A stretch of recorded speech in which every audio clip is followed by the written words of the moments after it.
Franck, bonjour, ça on fait? Oui, ça va, ça a marché, pas de problème. Bon, jusqu'à maintenant, là, tout bien assez bien. Bon, c'est la dernière ligne droite à salon là, salon de la gastronomie des Outre-mer et de la francophonie. Nous avons fini aujourd'hui là, on a pensé que bon, ben, ça vient passer. On va faire un petit bilan tout à l'heure. Ouais. Mais j'aimerais te poser quelques questions. C'est une longue fidélité et longévité concernant Espace FM.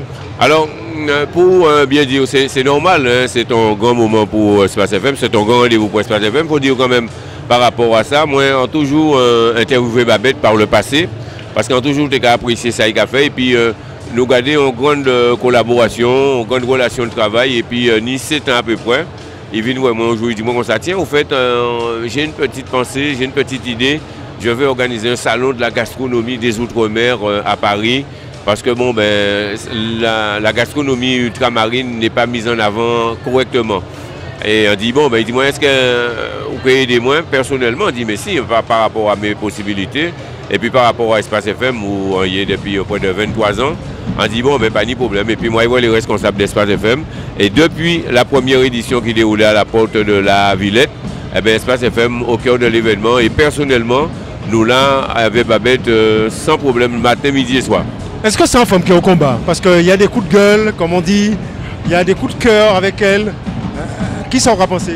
Eh bien, il fallait taper à toutes les portes hein, quand même. Ah oui, il fallait pas frapper à toutes les portes, mais Babette c'est une femme de conviction. Et quand il y a l'idée en tête, on rend moins compte de ça, vraiment il va lâcher rien. Et puis bon, ben, c'est vrai que mine de rien, pour la première édition, je crois que ça n'a pas été facile.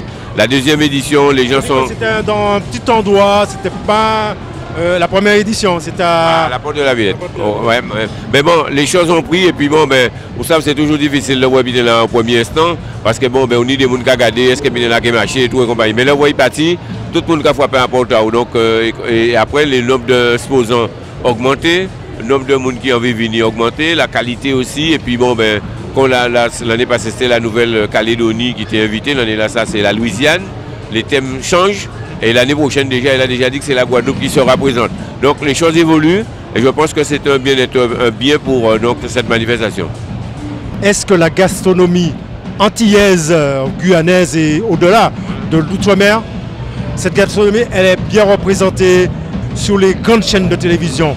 Alors, peut-être pas comme l'aurait souhaité quelqu'un comme Babette. Parce qu'il faut dire quand même quelque chose de très important et très intéressant aussi, c'est que quand Babette a commencé à proposer donc, les recettes ultramarines sur des chaînes, bon ben, elle le dit, hein, on lui a rayonné, en lui disant bon la gastronomie ultramarine, bon voilà, c'est bon quoi, mettez ça va, ouais, 2 minutes quoi, vous rigolez. Il faut quand même rappeler que M. Ban Ki-moon, qui était le secrétaire général de l'ONU, a demandé à Babette de faire un dîner pour les chefs d'État à l'ONU, aux États-Unis.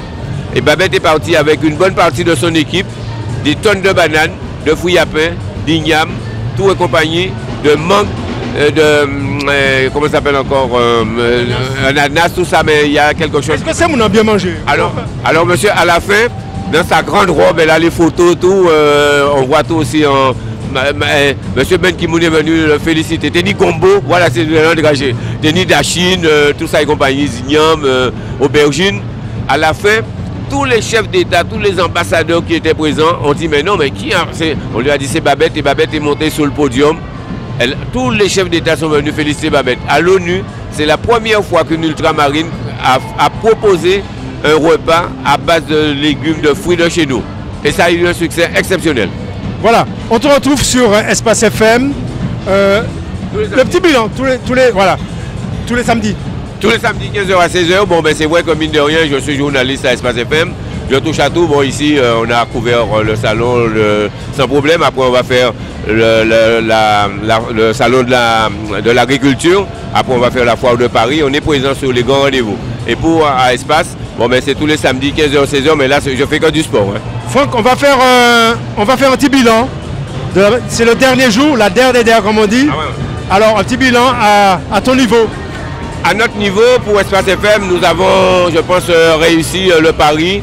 On a proposé du direct, comme d'habitude, depuis vendredi. C'est le dernier jour.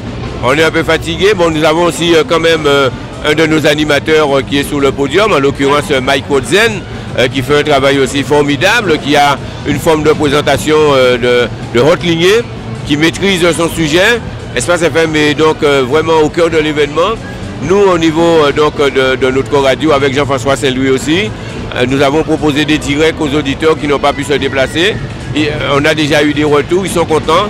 Et l'un de nos responsables nous a déjà dit au coin de l'oreille, que l'année prochaine, on va encore monter en puissance. C'est dire que Espace FM n'a pas fini d'être au cœur de l'événement. Nous là. Nous là.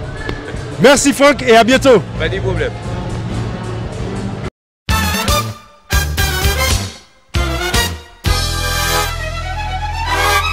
Ça on fait Mike. Ça va Alfonso, nous là. Ben, nous là, nous toujours là.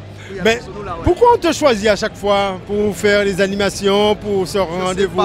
C'est parce que c'est une question. En fait, c'est une question de feeling. Alors, j'ai été recruté par Babette depuis la 2e édition. Je crois que voilà, ça fait. Alors, j'ai fait la 2e, la 3e, la 4e. C'est de bon augure. Alors, ce matin. Alors, j'ai failli une pète là, il faut le dire. Mais oui, voilà. Voilà. Pourquoi? Parce qu'il y a eu des petits soucis. Alors, je profite également pour faire un gros big up. Un big up donc, à toute la clinique, donc les cliniques nord-parisiennes donc, de Sarcelles, qui se reconnaîtra, donc toutes les équipes voilà, qui m'ont un petit peu remis sur pied. Mais voilà, ça va bien et on est là. La gastronomie antillaise, qu'est-ce que tu en penses? Alors, j'ai envie de dire, mon cher Alfonso, il fallait... Enfin, antillaise, dom-tom, enfin, oui, des à la police. voilà. Il fallait un grand salon donc, de la gastronomie donc, des Outre-mer. Et il fallait donc, pour monter cet événement, pour monter donc, cette opération, il fallait quelqu'un donc, de poigne et de poids, j'ai envie de dire. Et c'est tout à fait normal que ce soit donc Babette de Rosière, qui est une chef en cuisine, qui est une dame donc, qui est en aura donc, vraiment incontournable dans tous les médias nationaux, voire même internationaux, qui a un carnet d'adresses exceptionnel, qui est une rassembleuse, qui est donc une fédératrice. Il fallait que ce soit elle, donc depuis 5 ans, elle a pris son baptême pèlerin. Est-ce qu'on peut dire que c'est une grande gueule? Ben, il le faut aussi. Je pense que autant c'est une bonne en cuisine, autant c'est une grande communicatrice, c'est une bonne communicante.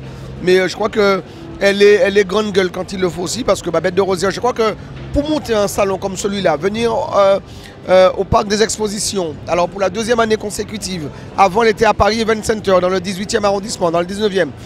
Je crois que pour monter une opération comme ça, il faut être meneur d'hommes, il faut être fort, il faut avoir du caractère. Et le caractère, je pense qu'elle en a, Babette. Et pour rassembler, pour fédérer toutes ces équipes, parce que, alors là, c'est clair, on est là aujourd'hui.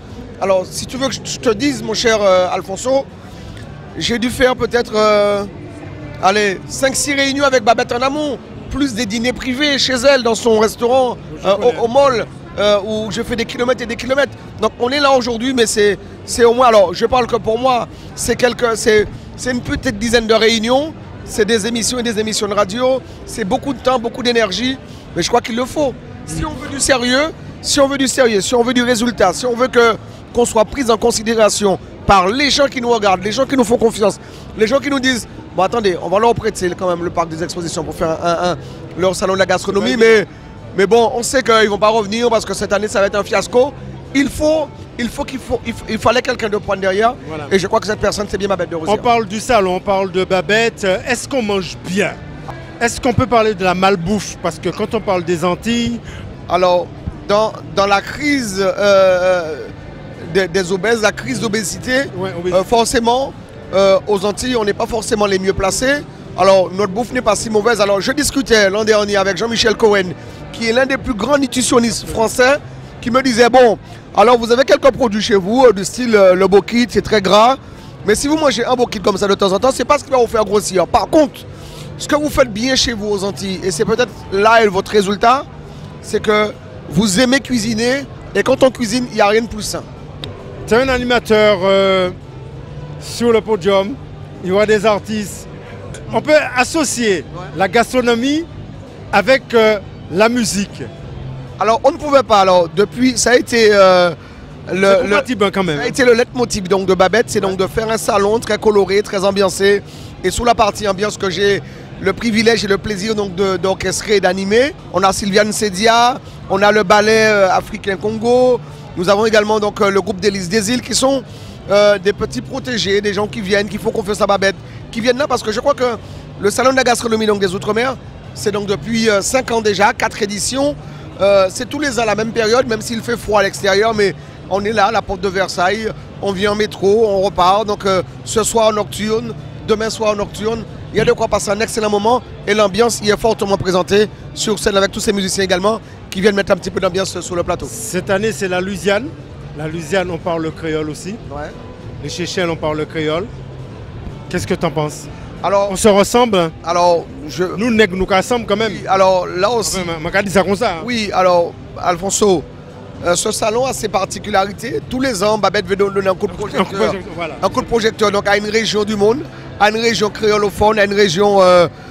Puisque le salon s'appelle le Salon des Outre-mer et de la francophonie. Voilà, la francophonie, c'est quoi? C'est toutes les régions qui sont à travers le monde et qui parlent français. Donc l'an dernier, on avait la Polynésie. Ça peut être aussi l'Afrique, ça peut être le Maroc, ça peut être voilà. Donc tous les ans, il y a toujours un invité. Cette année, c'est la Louisiane.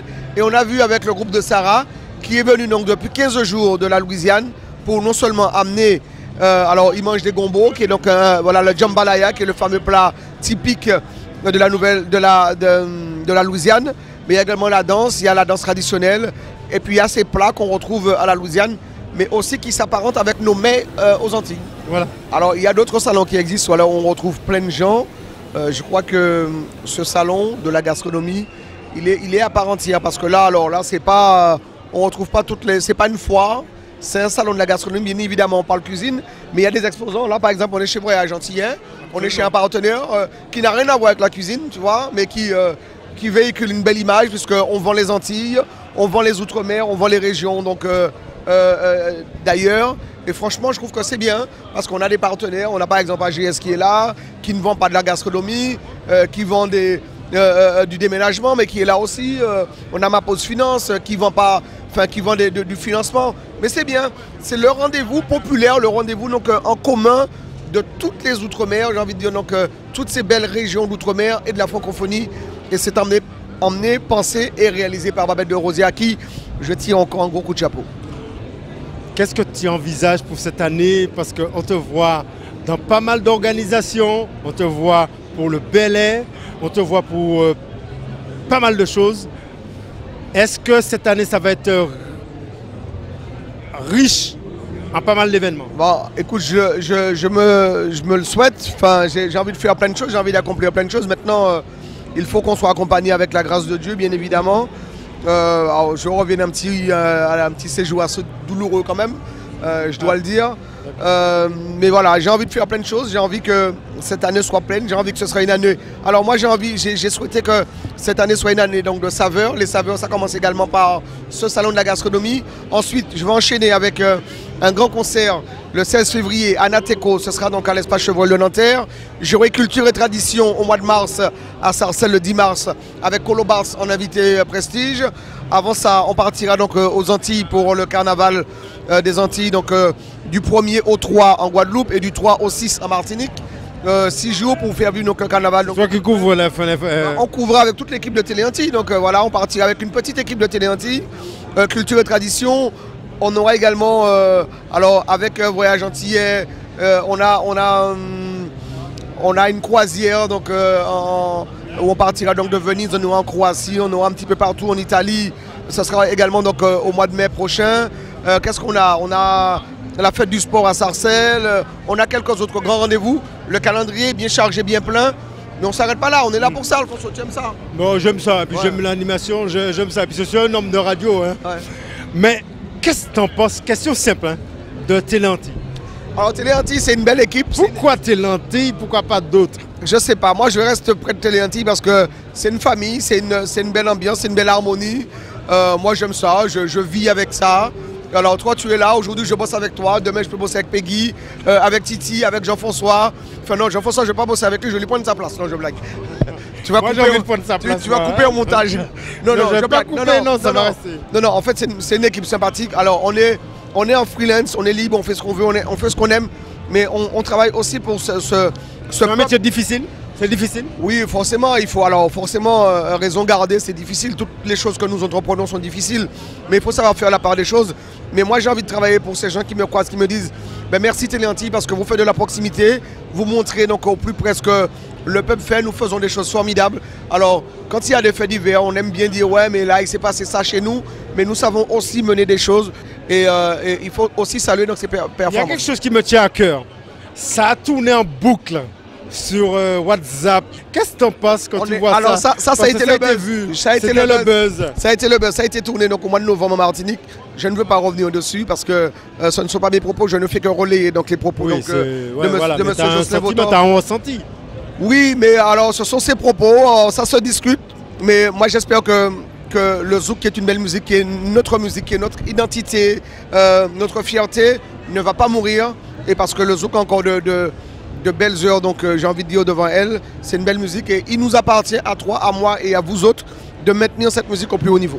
Si tu avais un souhait, le souhait, ce serait lequel? Se montrer fier de ce qu'on est, fier de ce que nous sommes, fier de ce que nous savons faire et puis prôner une seule chose, l'unité parce que c'est important. Merci beaucoup. Merci Mike. À bientôt. À bientôt.